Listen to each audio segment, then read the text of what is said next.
How do I find a new job? How can I make a career change? And the biggest question of all, can I really find a career that I love? Hey, my name is Jenn Smith, and I believe career success doesn't have to be at the expense of living a radiantly happy and healthy lifestyle. As a former HR leader and recruiter turned career coach, I get what companies are looking for when hiring top talent. What that means for you is an unmatched combination of insider knowledge and the best kept secrets about making heart-based career changes and navigating the ups and downs of job searching in today's world of work. Whether you're a recent graduate navigating the job market for the first time or a seasoned professional ready for a career change, this show is for you.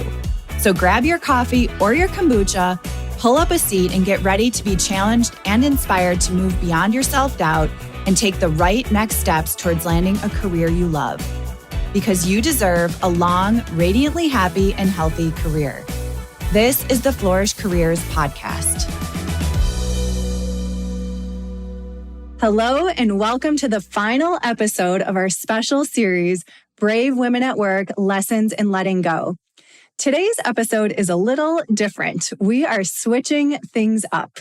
So I am joined by the delightful Cetera and Amy Quesenberry, and together we're going to reflect on the book collaboration process, and then they'll turn the tables and ask me a few questions about my story. Special shout out to Jackie for this great idea. So Jackie and Amy, welcome back to the show. Hello, it's great to be back with you. And first time with you, Jackie.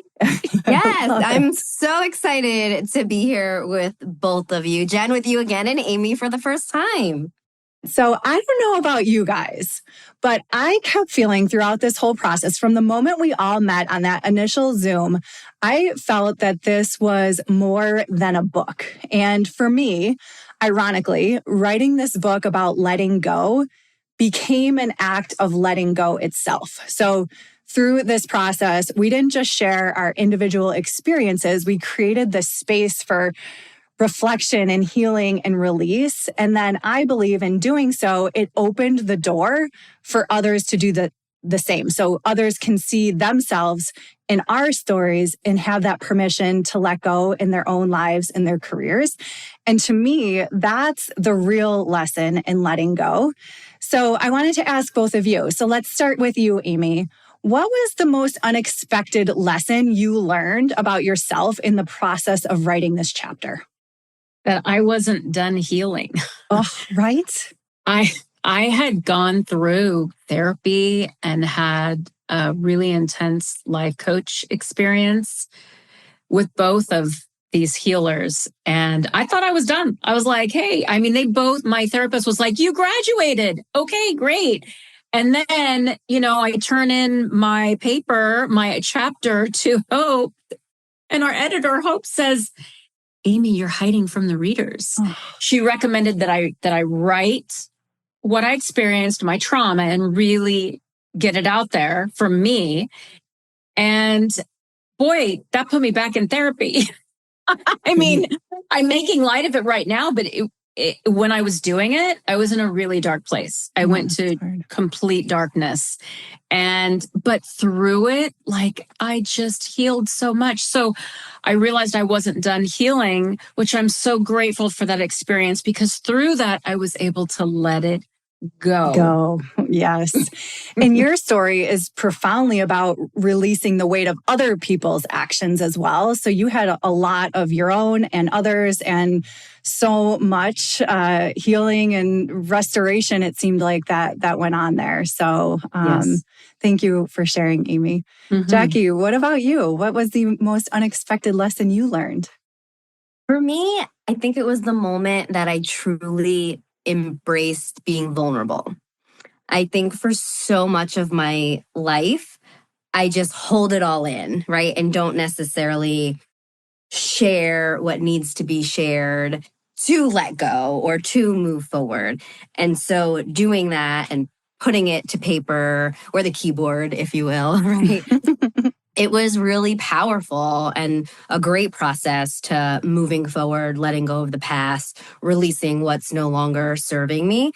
And I think just part of it too was sharing a personal story to the world. And, there was a little bit of fear in there of the unknown when like the words are released into the universe, but just embracing the whole experience.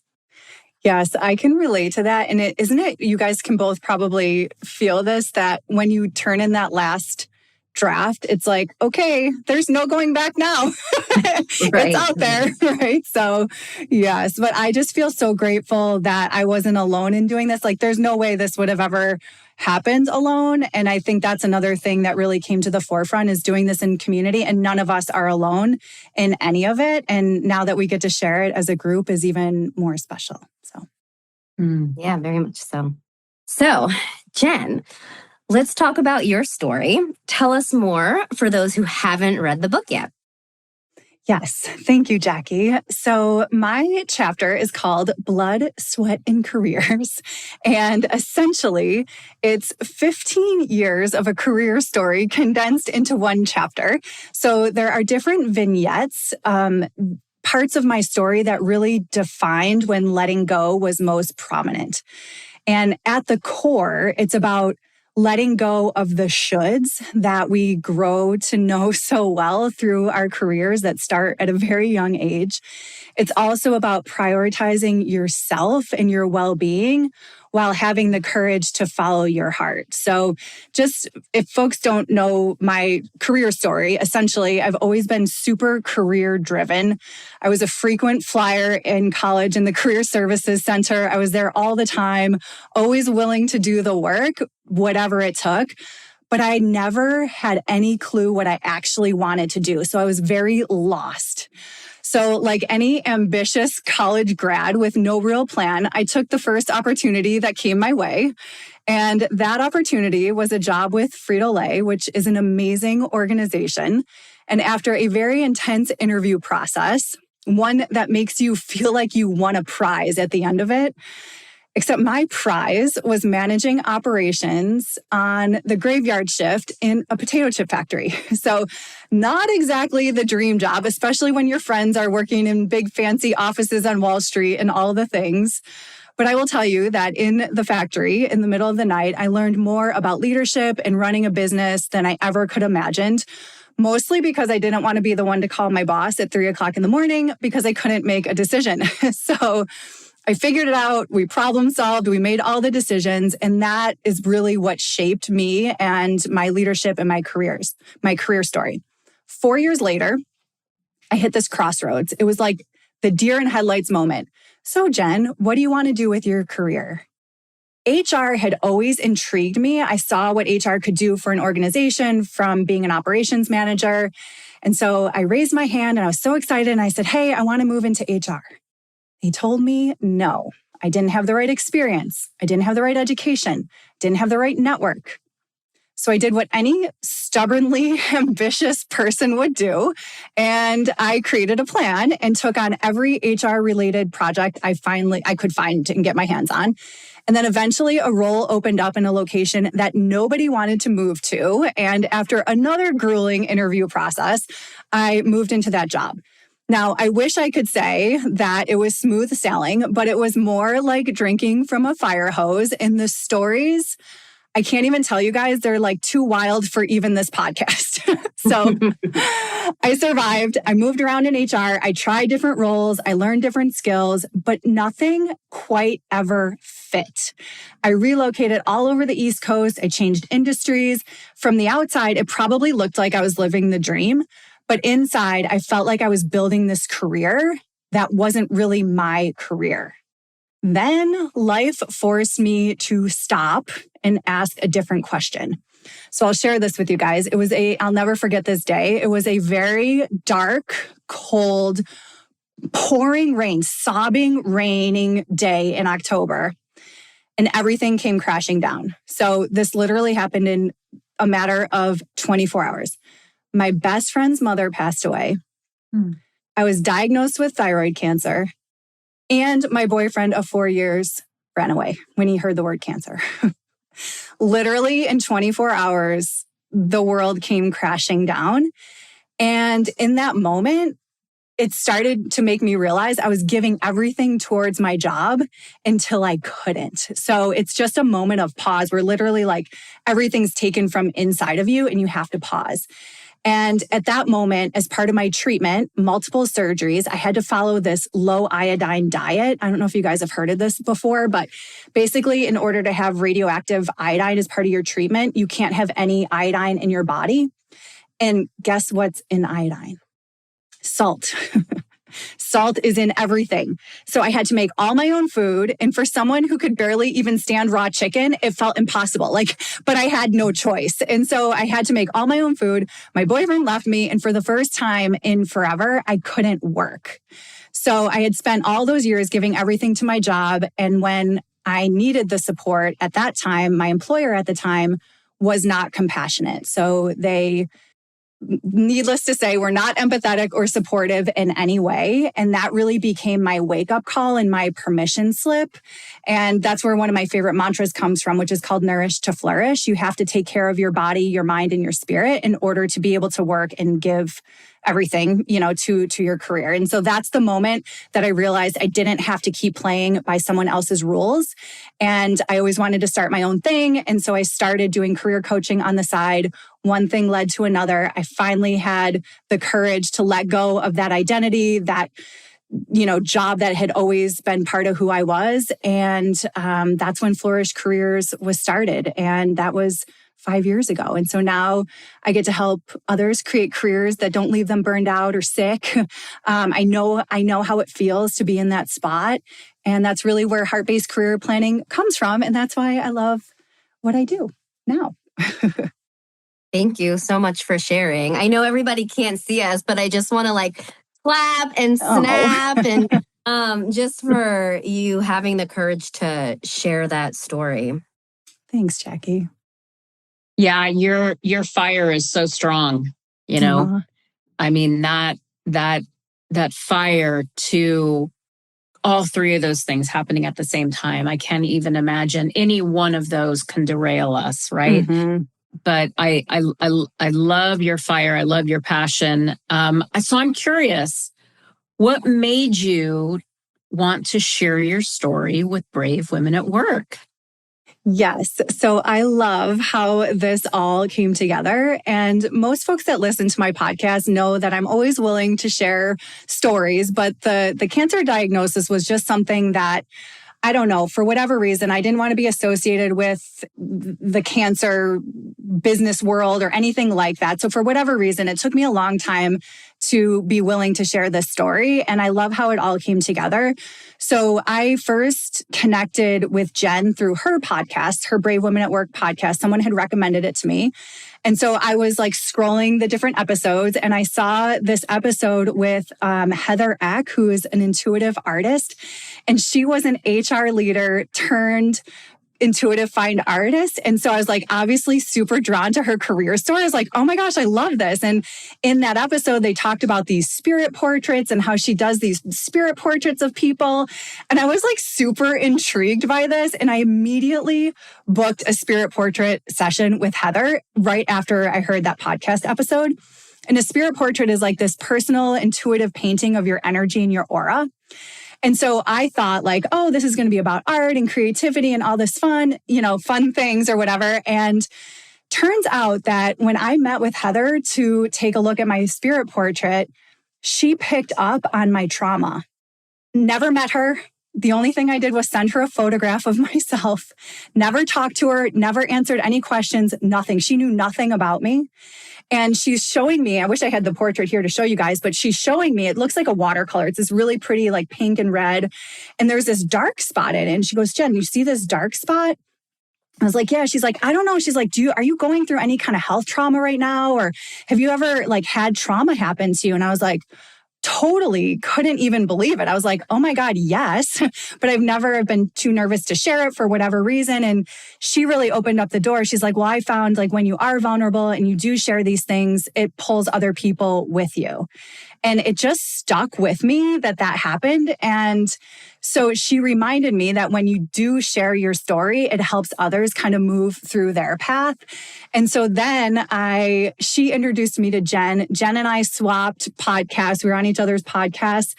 And then she invited me to join you guys in the Lessons in Letting Go book. And I just loved how it all kind of came together. It's like, it was meant to be, for sure.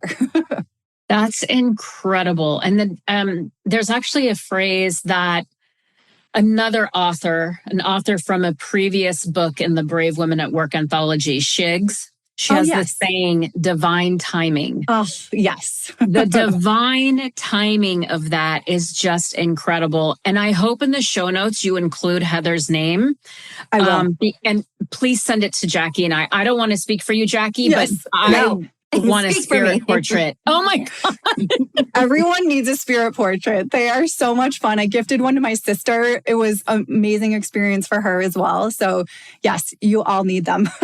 Oh, I love that. Yes, Thank you for sharing. Yeah, isn't that a fun connection? You're right. It is divine timing. I have something I call divine winks. So anytime I get like a sign from the universe, I call it a divine wink. And so, yeah, this whole thing, there was divine winks, divine timing, it was all certainly meant to be. I love that. Yeah, I love it too. So when reading your chapter, I wrote down a bunch of things, all with quotes, because there were so many that I was like, yes, this is great and powerful, and I can absolutely relate.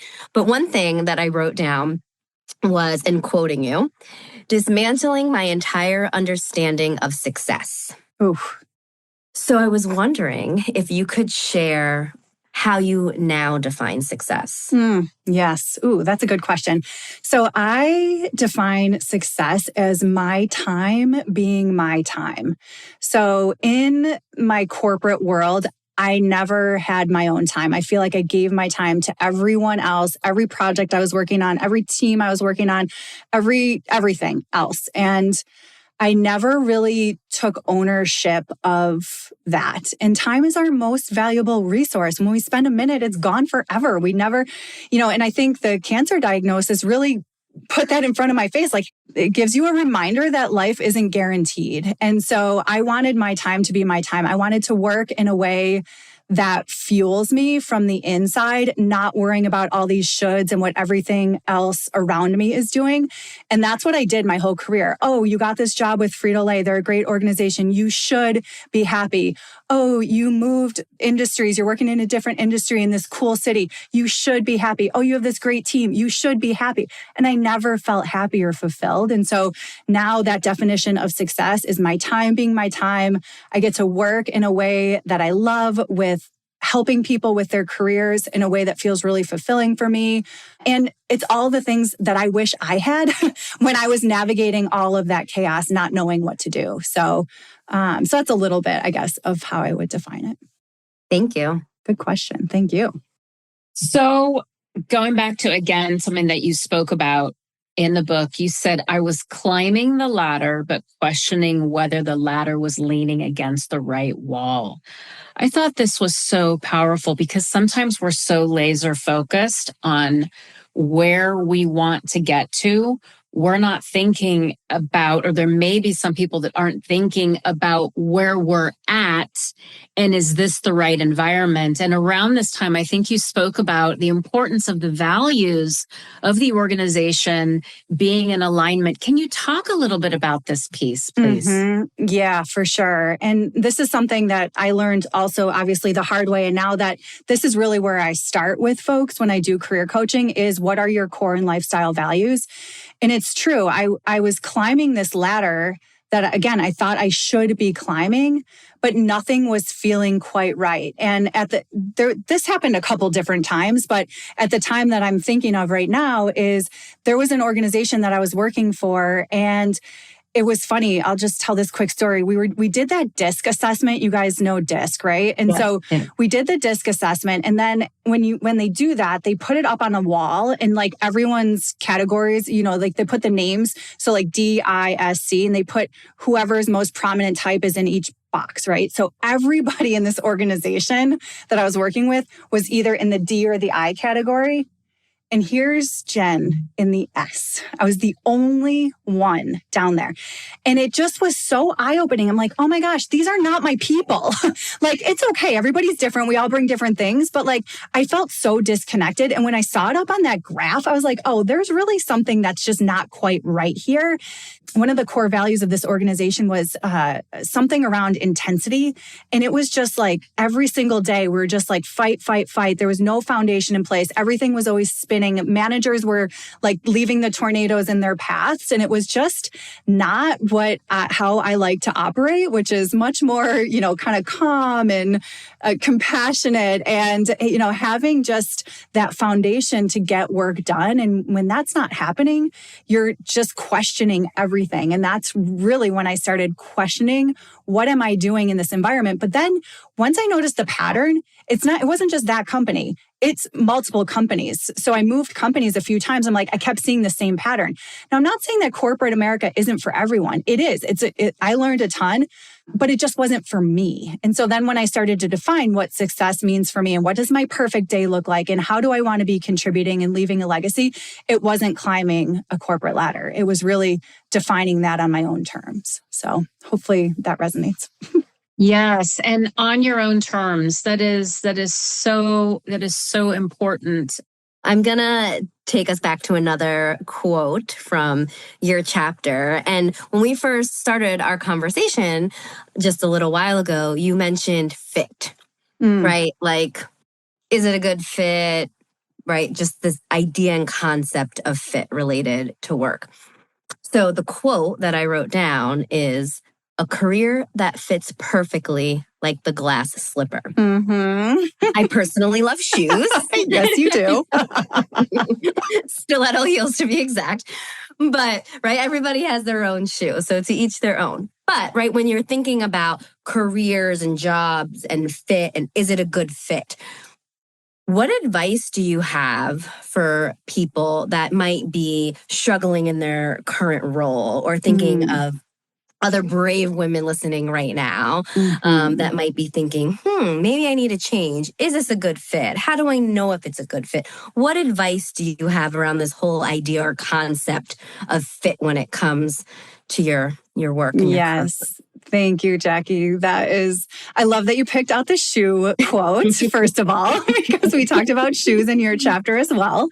And I want to just kind of backtrack. The reason that I said that quote around Cinderella is because I will tell you guys, going through like a transition of shedding all of these old identities, like you seek help, right? And so I would seek help from different types of, various people. And I like spirituality. And so there were some different spiritual leaders. Well, one spiritual leader said to me, she said, Jenn, you working in this job is like a princess working on Wall Street.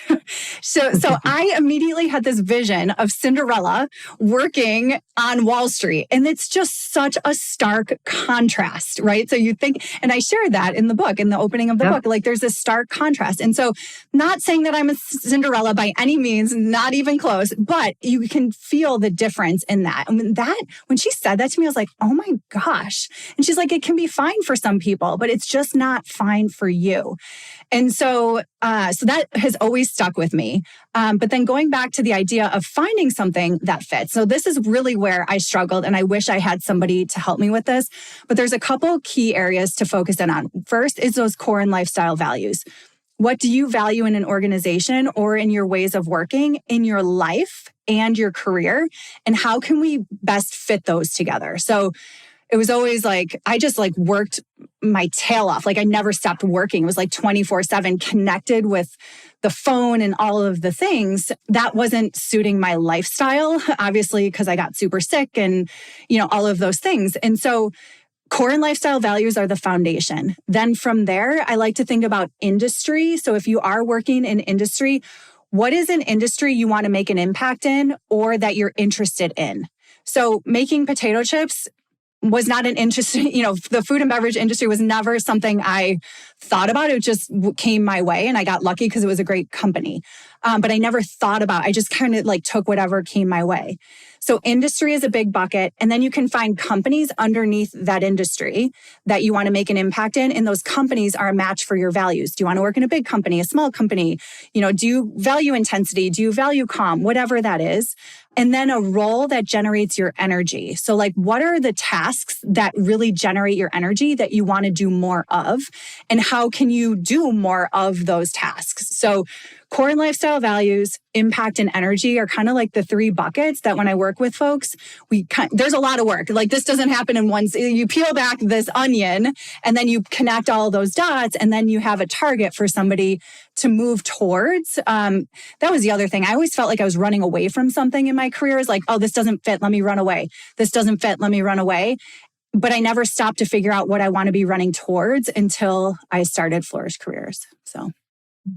Thank you for sharing that. I think it's so important for everybody to think about fit, right? Yeah. And not necessarily all day, every day, right? But if something is making you pause, I think it's important to reflect and acknowledge all those fabulous things that you just said. Yes, thank you. Thanks for letting me bring that. That's the whole foundation of heart-based career planning, which is the work that I get to do now. So thank you for that question. And I love when you talk about running towards something, right? Not away from something. So continuing on that theme, you also talked about letting go of the identity you've outgrown. What are some things that people might maybe indicators that they've outgrown? And anything else that you want to talk about on this? But that's like, when I think about it, I'm like, well, how would I know that I have outgrown this? So I'm curious, but also anything else that you want to talk about around it. Yeah, no, I think this is a helpful question for folks. And one of the things I noticed, well, first I had mentioned the pattern. So I kept like just the same pattern, like, let me switch companies. And then it was like that same pattern of not feeling like it was quite right. So noticing those patterns, but also noticing your energy. So are you just bored? Are you like dreading your days? Like, where are you on that energy spectrum when it comes to work and your career? And we all know our work and our career takes up so much of our lives that when it's not generating our energy in any way, shape, or form, it's going to bleed out into all those other places in our lives. So I think just like noticing that energy, like, do you wake up and like, oh, I'm excited about doing this today? Or is it like, oh my God? I mean, I remember one day, or not one day, but like at one point I woke up and I was just like wishing the days away. I was like, oh my God, I just have to get through like this month. I just have to get through next month. And then I'll be able to catch my breath. And then this, and then I was like, what am I doing? I'm wishing the days away. Like, what is happening here? So that was a sign that something, needed to change. Also, I talk about this a lot too, that somatic feeling in your body. So like there were times when I couldn't catch my breath. Like I knew that this wasn't the right fit. It was time to move on. It was time to do something different. So you have to notice, you have to pause and you have to notice like what isn't feeling quite right. And then ask questions, reflect, journal, like seek out help, spiritual leaders, career coaches, whoever it is, just to help you figure out what isn't working. And more importantly, figure out what is so you can have something to run towards. And one more thing I will say there is that society has these definitions of all of those shoulds for us. Our parents, our families, our neighbors, all of these people have these definitions of our identities from age 17 when we go to college. It's okay to outgrow those identities. It's okay to evolve and change. I talk about seasons of career a lot. Like every season of career is not going to be the same. And that's okay. And it's okay to evolve your career as your life evolves and let go of what anyone else is telling you. That was probably one of the biggest lessons I learned is like, it doesn't matter what my parents think, even though they were super supportive. It doesn't matter what that one boss thinks. Like, it's okay. It's my life. They're not living it. I get to call the shots here. So that's kind of what comes up there. It's okay to outgrow those old identities. That's so powerful. And, I really love the accountability piece, of listen, this is your life, your path. There's tools, there's people, there's resources to help you figure this out. But if you find yourself in any of these positions, any of these feelings, maybe it's something you want to look at. Right. Yes. So thank you so much. Yes. Thank you guys. Thank you guys both for taking the time to read and reflect on this chapter and to be here with me today. This was very nerve-wracking for me. I don't know if it comes through in my voice or not, but it definitely was. And I just feel really grateful to be able to share this story in this unique and creative way. And I'm super grateful for both of you to be here and to share this time with me. So thank you so much. It's an honor. Yes, thank you so much for this opportunity. I think just like as we wrap up, all of our stories, each author in the book really shows each woman's courage to show up authentically and letting go of societal expectations, like you just mentioned. I think that's so important and embracing the courage that comes along with being vulnerable. So thank you so much for this opportunity. It was lovely. Aw, thank you, Jackie. That was very sweet. I don't think I could have said it better myself. So with that, we will wrap up this episode. Listeners, thank you so much for tuning in.